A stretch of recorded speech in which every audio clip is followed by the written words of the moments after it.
ज़िदनी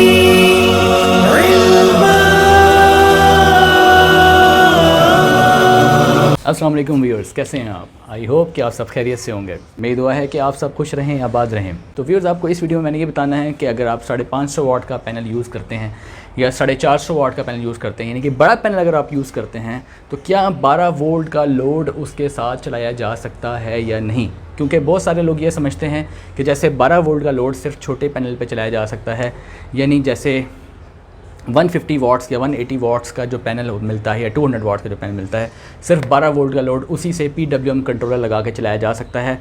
जो बड़ा पैनल होता है 550 वाट का, जो तकरीबन 2 मीटर लंबा और तकरीबन 1 मीटर चौड़ा होता है, इतना बड़ा जो पैनल है जो 550 वाट या 545 वाट का होता है, बाज़ लोग ये समझते हैं कि उससे 12 वोल्ट का लोड नहीं चलाया जा सकता।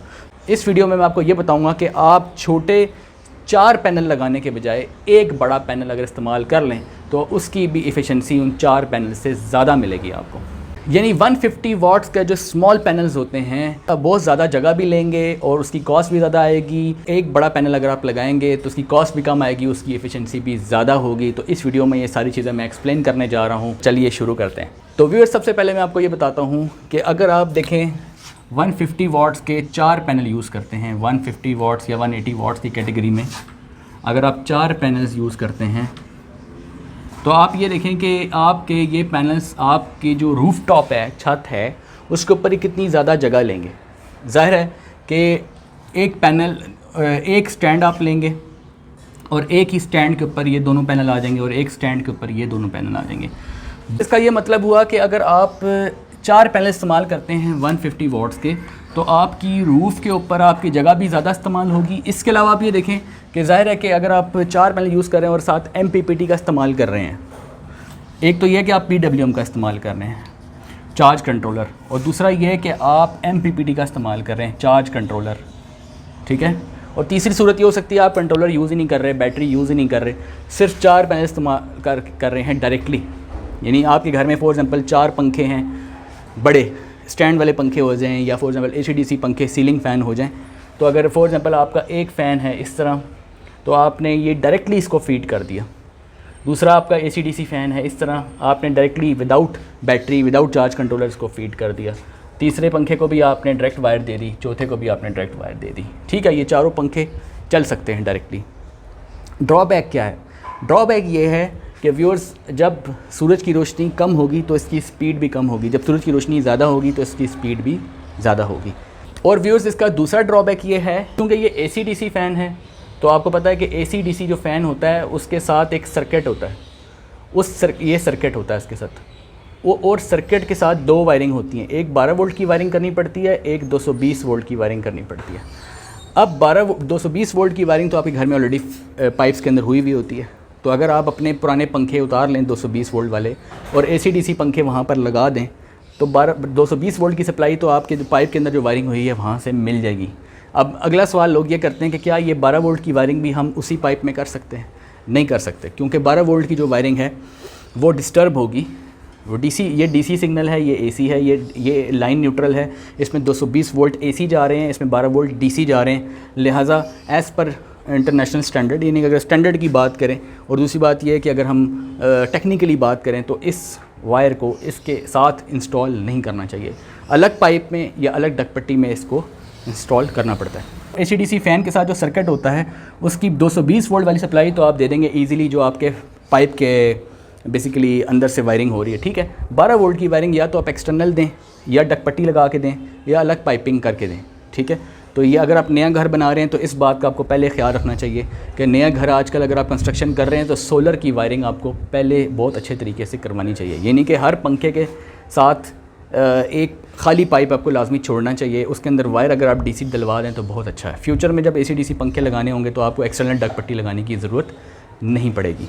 तो एक तो ये स्ट्रैटेजी मैंने आपको बताई है कि 4 पैनल्स आपने यूज़ किए, एरिया ज़्यादा घेरेंगे, वायरिंग भी थोड़ी ज़्यादा लगेगी, ठीक है। अलग अलग यूज़ करना चाहें कर सकते हैं, मगर नुकसान सिर्फ इतना होगा जो बताया कि एक तो स्पीड कंट्रोल नहीं रहेगा आपके पास, यानी कि जैसे ही क्लाउडी वेदर आएगा तो इसकी जो स्पीड है वो रिड्यूस हो जाएगी, और जब क्लाउडी वेदर नहीं होगा, सनलाइट अच्छी होगी तो इसकी स्पीड बढ़ जाएगी। एक नुकसान ये होगा कि अगर आप नाइट टाइम में कोई बैकअप नहीं ले सकेंगे, ज़ाहिर है बैटरी आपने नहीं लगाई, तीसरा नुकसान ये है कि ये जो सर्किट बेसिकली आपने लगाया है, ये जो है सर्किट, अगर आप जो इसके फ़ैन के साथ जो सर्किट लगा होता है उसको 12 वोल्ट सप्लाई देनी होती है, बेसिकली वो 12 वोल्ट सपोर्ट करता है। लेकिन जब आप उसको पैनल से वोल्टेज दे रहे होंगे तो एक पैनल का जो 150 वाट होता है, उसके जो एक पैनल के वोल्टेज तकरीबन 18 वोल्ट से लेकर 22 वोल्ट के दरमियान में तकरीबन होते हैं। तो जब 18 से 22 आप इसको देंगे, देना चाहिए 12, लेकिन सर्किट को जा रहे हैं 18 या 22, तो ये सर्किट डैमेज होने का चांस रहता है हमेशा। ठीक है, मैं ये नहीं कह रहा हूँ कि फ़ैन चल नहीं सकता, फ़ैन चल सकता है, लेकिन एक ख़तरा रहेगा कि ये सर्किट ख़राब हो सकता है। यही वजह है कि अक्सर ये सर्किट ख़राब हुआ होता है। और मार्केट में जो ये फ़ैन सेल हो रहे होते हैं, AC/DC फ़ैन, उसके साथ ये सर्किट्स भी साथ सेल हो रहे होते हैं, क्योंकि कुछ लोग जो हैं वो ये सर्किट्स लेने आए होते हैं मार्केट में कि भाई हमारा ये सर्किट जल गया है। जब हमसे पूछते हैं आपका सर्किट क्यों जल गया, क्यों जला, जब उसकी हम थोड़ा इन्वेस्टिगेट करते हैं तो पता चलता है कि उन्होंने जो है वो डायरेक्टली पैनल को यूज़ किया हुआ था, वहाँ पे कोई चार्ज कंट्रोलर इस्तेमाल नहीं किया था। तो इफ़ेक्टिव मेथड क्या है, तो हम कैसे जो है वो AC/DC पंखे जो है बिला रुकावट एक ही स्पीड पे चला सकते हैं और हमारा सर्किट भी अगर ख़राब ना हो। तो एक तो ये कि आपने इस बात का ख्याल रखना है कि AC/DC फ़ैन्स जो हैं वो आपने अच्छी क्वालिटी के इस्तेमाल करने हैं। अगर आपके AC/DC फ़ैन जो हैं वो आप सस्ते को देख के लाएंगे कि जी ये तो 4000 का मिल रहा है, ये तो मुझे 5000 का मिल रहा है, ये मुझे 4500 का मिल रहा है, और वो जो कंपनी है वो तो 10,000 का पंखा दे रही है, तो मैं 10,000 क्यों खर्च करूँ जब मेरा काम 5000 में हो रहा है। तो याद रखेंगे जो 4-5 हज़ार वाले पंखे होंगे उनके रिज़ल्ट्स भी फिर ऐसे ही आएंगे, उनके सर्किट्स भी ख़राब होंगे, उनकी स्पीड में भी प्रॉब्लम आएगी, वो पावर भी ज़्यादा कंज्यूम करेंगे। अच्छा, अगर आप अच्छे फ़ैन्स लेंगे कंप्लेन कम आएगी, ब्रांडेड कंपनी के लें। मिसाल अब आप कहेंगे कौन सी कंपनी के, मैं कंपनी बताता हूँ। खुर्शीद फ़ैन आप यूज़ कर सकते हैं। अल रेहान फ़ैन, बहुत अच्छा एक्सपीरियंस रहा है मेरा इनके साथ, और अल रेहान फ़ैन जो है वो मैं यूज़ करता हूँ पर्सनली। अल रेहान जो है AC/DC फ़ैन बनाते हैं, तो कॉपर वाइंडिंग में बनाते हैं और बहुत अच्छी परफॉर्मेंस है उसकी। रेहान के अलावा खुर्शीद फ़ैन, ये 2 पंखे हैं जो मैं खुद पर्सनली देख चुका हूँ और इसकी टेस्टेड हैं ये दोनों पंखे। इसके अलावा और भी बहुत सारे अच्छे ब्रांड्स होंगे मार्केट में, कीमत से आप अंदाज़ा लगा लेते हैं चीज़ का। फॉर एग्जांपल एक चीज़ 4000 रुपये की है, उसको आप उठाएंगे तो पता लग जाएगा ये 4000 रुपये की है, और 10,000 12,000 की चीज़ आप हाथ में उठाएंगे तो आपको उसकी क्वालिटी से पता चल जाएगा कि ये चीज़ वाकई एक्सपेंसिव और वही चीज़ अच्छी होती है, और वो चीज़ उसकी वारंटी भी ज़्यादा होती है। आप अच्छी कंपनी की चीज़ लेंगे, AC/DC पंखा लेंगे तो उसको 2 साल वारंटी में मिल जाएगा। सर्किट की गारंटी जो है वो भी आपको 1-2 साल मिल सकती है। वाइंडिंग की वारंटी भी आपको ज़्यादा मिल जाएगी। छोटा पंखा लेंगे 4000 वाला तो वो आपकी वारंटी भी नहीं देगा, फॉल्ट भी जल्दी देगा, और डायरेक्ट अगर चला रहे हैं तो सर्किट भी ख़राब होने का खदशा है। लिहाजा अब बेहतर स्ट्रेटजी तो ये है कि आप इसको डायरेक्ट ना चलाएं।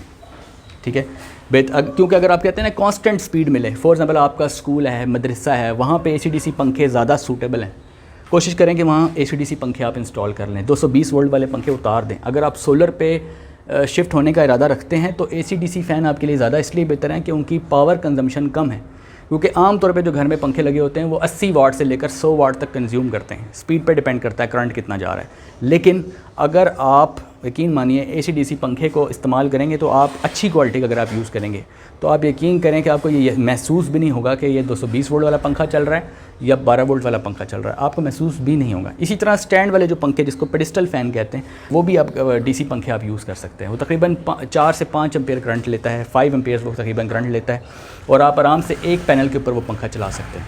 ये तो हो गया फ़ैन के बारे में। दूसरी स्ट्रेटजी अच्छी ये है कि आप इन सब पैनल्स को, एक स्ट्रेटजी बाज़ लोग ये करते हैं कि इन सब को पैरेलल में कनेक्ट कर देते हैं और PWM चार्ज कंट्रोलर का इस्तेमाल करते हैं, यानी कि इन सब को पैरेलल में कर दिया। पैरेलल में ये कि इसका करंट, इसका और इसका, ये चारों करंट आपस में ऐड अप हो जाएंगे। अगर आपको एक पैनल पीक पे 7 एम्पेयर दे रहा हो तो 7, 7, 14, 7, 21, 7, 28, तो 28 एम्पेयर के करीब करंट, यानी 28 ना भी आए चले, तकरीबन 25 एम्पेयर 26 एम्पेयर करंट आपको 4 पैनल का जो है वो PWM में मिल रहा होता है। लेकिन PWM चार्ज कंट्रोलर का प्रॉब्लम ये होता है कि PWM चार्ज कंट्रोलर आगे बहुत सा करंट वेस्ट कर देता है, यानी एनर्जी वेस्ट करता है, क्योंकि इसकी एफिशिएंसी 70% से ज़्यादा पॉसिबल ही नहीं है अभी तक। ठीक है, अगर आपने ये यूज़ करना ही है, आपका बजट कम है, तो फिर मैं आपको ये कहता हूँ कि ये अगर आपके 4 पंखे हों तो आप ये कम से कम 50 से 60 एम्पेयर का PWM चार्ज कंट्रोलर यूज़ करें, जो मार्केट में 50 एम्पेयर का भी आता है, 60 एम्पेयर का भी आता है, 50 का भी आता है। तो आप वो यूज़ करेंगे तो वो फिर आपको फ़ैन की स्पीड में प्रॉब्लम नहीं करेगा, लोड ड्राइव करने में आपको तंग नहीं करेगा। ठीक है, और अगर आप कहते हैं नहीं हम ज़्यादा एफिशिएंसी लेना चाहते हैं, हम अपना करंट ज़्यादा ज़ाया नहीं करना चाहते, तो फिर आपको मैं ये कहूँगा कि आप PWM को इस्तेमाल ना करें। बजट अगर आप अफोर्ड कर सकते हो तो आप MPPT का इस्तेमाल करें। अब ज़रूरी नहीं है कि आप MPPT हाइब्रिड इस्तेमाल करें, नॉन हाइब्रिड भी इस्तेमाल कर सकते हैं। नॉन हाइब्रिड MPPT तकरीबन आपको 12 से 12,500 रुपये का अच्छा मिल जाता है। अगर आप हाइब्रिड MPPT में जाते हैं तो वो ज़ाहिर है कि वो एक्सपेंसिव होता है, 24,000 से लेकर 28,000 के दरमियान में आपको ये हाइब्रिड मिलता है। लेकिन हाइब्रिड का ये मतलब होता है कि आप उसको UPS उससे कंट्रोल कर सकते हैं। लेकिन चूंकि आपका लोड DC है तो आपको हाइब्रिड की ज़रूरत ही नहीं है, ज़्यादा पैसे खर्च करने की ज़रूरत नहीं है। आप 10-12 हज़ार की रेंज में एक MPPT परचेज़ करके अपने चारों पैनल्स जो हैं वो MPPT के साथ लगा सकते हैं। अब MPPT लगाने का फ़ायदा क्या होगा कि इसकी एफिशिएंसी आपको 90% तक मिल जाएगी और इसकी एफिशिएंसी 70% से ज़्यादा नहीं मिलेगी, राइट। अब एक तो स्ट्रेटजी ये है कि आप ये 4 पैनल इस्तेमाल करें और अपने 4 पंखे चलाएं, क्योंकि 4 पैनल 4 ही पंखे चलाता है। एक पैनल एक AC/DC पंखा और साथ 1-2 लाइट्स चलाता है। अगर आप उसके साथ 2 DC लाइट चला सकते हैं, एक पंखा चला सकते हैं एक पैनल के साथ 150 वाट्स के। लेकिन अगर आपकी स्ट्रेटजी स्मार्ट स्ट्रेटजी अगर आप यूज़ करें और ज़्यादा एफिशिएंसी लेना चाहें तो फिर आप 150 वाट्स के पैनल के बजाय इन चारों पंखों चलाने के लिए सिर्फ एक पैनल का इस्तेमाल करें। उससे आपकी छत के ऊपर जो इतनी ज़्यादा जगह कंज्यूम हो रही है वो भी नहीं होगी, जो वायरिंग ज़्यादा इस्तेमाल हो रही है वो भी नहीं होगी और एफिशिएंसी भी ज़्यादा मिलेगी। अगर आप ये देखें कि अगर आपको ये एक पैनल फॉर एग्जांपल 13,000 का मिलता है और ये 4 पैनल आपको कितने के मिलेंगे, यानी 4 पैनल आपको 52,000 रुपये के मिलेंगे। 52,000 के आपको ये 4 पैनल मिलेंगे। अगर इसके साथ MPPT चलें लगाएं ये लगाएं वो एक अलग बात है। अगर आप फॉर एग्जांपल इन चारों के साथ MPPT लगाते हैं 90% एफिशिएंसी लेने के लिए तो तकरीबन 12,000 अगर आप यहाँ लगा देते हैं और 52,000 12,000 अगर इनको मैं ऐड करता हूँ 50,000 प्लस 12,000 तो आपके 64,000 लगते हैं इन 4 पैनल में और इसमें। और इसके स्टैंड भी आपको लेने पड़ेंगे, 5,000 के आपके स्टैंड लगेंगे, 69,000। और इसमें आपकी थोड़ी वायरिंग भी ज़्यादा लगेगी। अगर इसमें वायरिंग में फॉर एग्जांपल कैलकुलेट करूं तो अगर मैं तकरीबन 8,000 इसमें वायर के ऐड कर दूं तो आप अंदाज़ा लगा लें कि 69,000 प्लस 8,000 77,000, यानी 77,000 आपके वायर में, चार्ज कंट्रोलर में, स्टैंड में और इन चारों पैनल में लग जाएंगे। यानी इसमें आपका जो एक्सपेंस आ रहा है वो आ रहा है 77,000 के करीब। ये मैं आपको तकरीबन एक आइडिया दे रहा हूँ, प्राइस इससे आगे या पीछे हो सकती है, मैं आपको सिर्फ आइडिया दे रहा हूँ कि ऑलमोस्ट इतने पैसे लग जाएंगे। इससे थोड़े से ज़्यादा, इससे थोड़े से कम हो सकते हैं, ठीक है जी। अब दूसरा सिनेरियो क्या है, स्मार्ट सिनेरियो क्या है, स्मार्ट वे क्या है, मैं आपको वो बताने जा रहा हूँ। स्मार्ट वे ये है कि आप 4 पैनल के बजाय एक पैनल बड़ा इस्तेमाल कर लें। तकरीबन इसकी चौड़ाई 1.1 मीटर, इसकी लंबाई तकरीबन 2.2 मीटर होती है।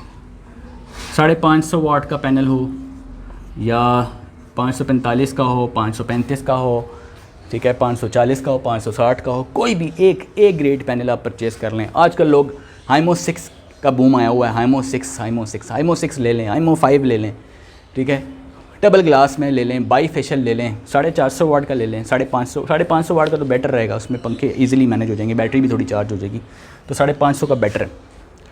उसमें बहुत सी कंपनीज़ आ रही हैं जिनको है, जे है, लॉन्जी कंपनी का पैनल है, ठीक है। अब देखें मैं आपको कैनेडियन है, ये जो 4-5 ब्रांड मैं आपको नाम बताए हैं, ये आप ए ग्रेड के अगर पैनल यहाँ पे इस्तेमाल करते हैं अच्छी कंपनी के तो उनकी बिल्ड क्वालिटी 150 वाट के पैनल के सेल्स से बहुत अच्छी होती है। 150 वाट के पैनल जो सेल्फ डिज़ाइन होते हैं वो ज़रा एक समझ लें कि इतनी अच्छी क्वालिटी के नहीं होते, उसके जो सेल्स हैं उसकी एफिशिएंसी कम होती है। और ये जो बड़े पैनल हैं ये बड़ी कंपनियाँ बनाती हैं और बड़ी कंपनियाँ जो हैं वो एडवांस टेक्नोलॉजी यूज़ करती हैं, एडवांस टेक्नोलॉजी यूज़ करके उसके सेल्स की बिल्ड क्वालिटी ज़्यादा अच्छी बनाती है और उसकी एफिशिएंसी ज़्यादा होती है, ठीक है। लिहाजा एक पैनल लगाना बेहतर है बड़ा, बजाय ये कि आप 150 वाट के 4 पैनल का इस्तेमाल करें। अब उसमें बजट 77,000 तकरीबन आ रहा था, अब देखते हैं कि यहाँ पे कितना आएगा। अगर आप ये पैनल परचेज़ करके लाते हैं तो ये देखें, एक इसका प्लस है, एक इसका माइनस है। एक में मेल साइड होगी MC4 कनेक्टर की और एक में MC4 कनेक्टर की फ़ीमेल साइड होगी। तो आपने सिंपली क्या करना है, आपने एक वायर लेनी है, डबल वायर ले लें 4 mm की, 4 स्क्वायर mm की आपने वायर का इस्तेमाल करना है जो आपने यहाँ अटैच करनी होगी, ठीक है। उसके साथ ज़रा आपको एक MC4 कनेक्टर भी लेना पड़ेगा। MC4 कनेक्टर एक परचेज़ कर लें, सिर्फ एक, अगर एक पैनल है तो एक MC4 कनेक्टर परचेज़ कर लें। तो ये जो वायर आप परचेज़ करेंगे, जिससे आप परचेज़ करेंगे उसी को कहें कि ये आपको कनेक्टर लगा के भी दे दे, ठीक है। लगाने की भी आपको ज़रूरत नहीं, क्योंकि आप लगाएंगे तो आपके पास इसका वो पंचिंग टूल नहीं होगा, तो बेहतर ये है कि आप जिससे अगर ख़ुद लगाना चाहते हैं घर में, तो जिससे पैनल परचेज़ करें, वायरिंग परचेज़ करें, उसे कहें कि मुझे ये एक MC4 कनेक्टर यहाँ और यहाँ लगा के दे दे, ताकि सिंपली आपने घर जाके ये स्टैंड के ऊपर फिक्स करना होगा और इसके MC4 कनेक्टर इसमें अटैच करने होंगे। थोड़ा वर्क आपका रिड्यूस हो जाएगा। ठीक है, ये आपने देखें आपने क्या किया, ये वायर आप ले आए। ये देखें वायर आपको पता कितनी चाहिए, ये तकरीबन वायर आपको 10 से 12 मीटर चाहिए, बस 10 से 12 मीटर। ठीक है, और अगर आप इससे जितनी कम रखें उतनी बेहतर है। ये डबल वायर की बात करूँ मैं, डबल वायर होनी चाहिए 10 से 12 मीटर, सिंगल नहीं। यानी एक केबल में 2 वायर्स होनी चाहिए, एक यानी प्लस की और एक माइनस की। 12 मीटर लेंथ हो, आप इजीली मैनेज कर सकते हो उसको। 12 मीटर से कोशिश करें ज़्यादा ना हो। अब फॉर एग्जांपल बाद लोगों ने पैनल अपने रखे होते हैं तीसरी मंजिल पे, और बैटरी और चार्ज कंट्रोलर वगैरह कहाँ होता है, फर्स्ट फ्लोर पे, यानी बैटरी नीचे रखी होती है, और बीच में 25-30 मीटर उन्होंने एक पैनल लगाया हुआ है, 25-30 मीटर की वायर चला रहे हैं। अब उसमें क्या होगा, उसमें ये होगा कि इस जो वायर है वो आपका बहुत सा करंट ज़ाया कर देगी, आपकी बहुत सी एनर्जी वेस्ट हो जाएगी। जितना पैनल बैटरी के करीब होगा उतनी ज़्यादा वो जल्दी एनर्जी बैटरी में फिल करेगा। जितना चार्ज कंट्रोलर करीब होगा उतना पैनल ज़्यादा से ज़्यादा एनर्जी चार्ज कंट्रोलर को देगा। यानी कहने का ये मतलब है कि जितना MPPT चार्ज कंट्रोलर और बैटरी इस पैनल के करीब हो सकते हैं वो बेटर है, ताकि ज़्यादा से ज़्यादा एनर्जी जो है वो ज़ाया ना हो बल्कि आगे फॉरवर्ड हो। अच्छा, अब देखें फॉर एग्जांपल आप कहते हैं जी मैं तो फर्स्ट फ्लोर पे मेरे पंखे हैं, तीसरे फ्लोर पे मेरा ये एक ही पैनल में लगाना चाहता हूँ, अब मैं क्या करूँ? सोल्यूशन बताएं। सोल्यूशन ये है कि बैटरी और MPPT जो है वो आप ऊपर लेके कहीं जाके इस्तेमाल करें, करीब 10 से 12 मीटर। जहाँ पे आपने ये बैटरी और MPPT रखना होता है वहाँ पे एग्जॉस्ट सिस्टम लाजमी होना चाहिए, या तो वहाँ पे विंडो हो ताकि हवा वहाँ पे आती रहे, सिस्टम आपका गर्म ना हो, तो वहाँ पे एक खिड़की होना ज़रूरी है या एग्जॉस्ट फ़ैन होना ज़रूरी है। अगर आपने बिल्कुल बंद करके रखा, ना वहाँ पे कोई खिड़की हुई, ना वहाँ पे कोई एग्जॉस्ट का सिस्टम हुआ और गर्मी हुई, तो वहाँ पे आपका ये सिस्टम जल्दी ख़राब हो जाएगा। MPPT भी और बैटरी भी, ये दोनों चीज़ें आपकी ज़्यादा आपको नुकसान हो सकता है। ठीक है, इस चीज़ का आपने बहुत ख्याल रखना है, वेंटिलेशन का। अच्छा, 10 से 12 मीटर के अंदर मैं आपको बताता, सोल्यूशन ये है कि अगर मजबूरी हो कि आपके ऊपर कोई मम्टी वाला सिस्टम है ही नहीं, सिर्फ पैनल ऊपर रख सकते हैं, बैटरी और MPPT लगाने का ऊपर कोई सिस्टम किसी भी तरीके से नहीं बनता, मजबूरी है, क्या करें? तो फिर उसका ये हल है कि ये जो वायर होगी ना, ये 4 mm स्क्वायर की इस्तेमाल ना करें, बल्कि ये ज़्यादा mm की इस्तेमाल करें, यानी कम से कम 6 mm स्क्वायर की वायर इस्तेमाल करें। वो आपको एक्सपेंसिव थोड़ी पड़ जाएगी, ज़ाहिर है कि जितना आप डायमीटर बढ़ाएंगे, कॉपर की वायर एक्सपेंसिव है। प्राइस की बात करें, देखें यहाँ पे आपका कितना एक्सपेंस होगा।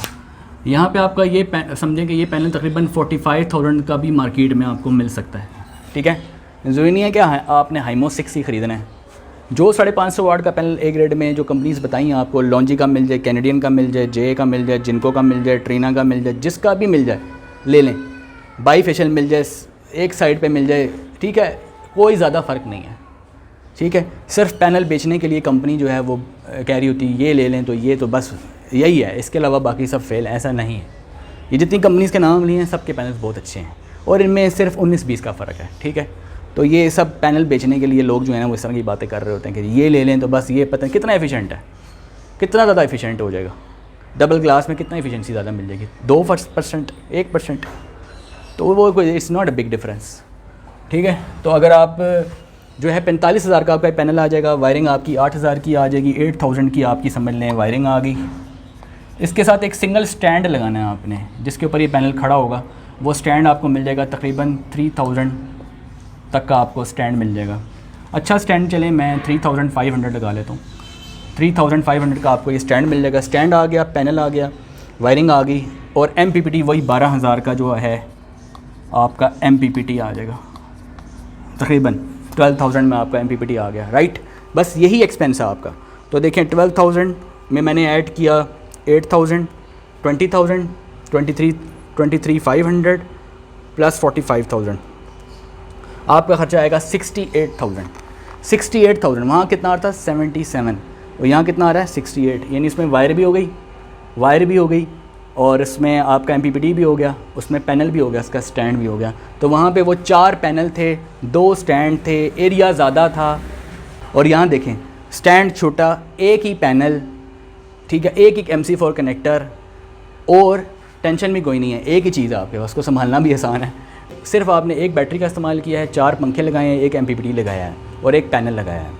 तो देखें आपके एक्सपेंस भी कम है और आपके 4 पंखे भी फ्री हो जाते हैं। और अगर आप 220 वोल्ट वाले पंखे जो आपके घर में भी लगे हुए हैं उसको अगर आप 24 घंटे फ्री करने की कोशिश करेंगे तो उसका एक्सपेंस इससे कहीं ज़्यादा आएगा, ठीक है। इसीलिए मैं आपको ये रिकमेंड करता हूँ कि आप AC/DC पंखों का इस्तेमाल करें ताकि आपका एक्सपेंस जो है वो भी कम आए और आपका जो है वो 24 घंटे का आपको बैकअप भी मिल जाए। तो आई होप कि आपको इससे बहुत से कॉन्सेप्ट क्लियर हो गए होंगे। चैनल पर अगर आप नए हैं, चैनल को ज़रूर सब्सक्राइब करें, वीडियो को दूसरे के साथ शेयर करें, लाइक करें, ताकि ये सारा नॉलेज जो है वो एक आम बंदे तक पहुँच सके।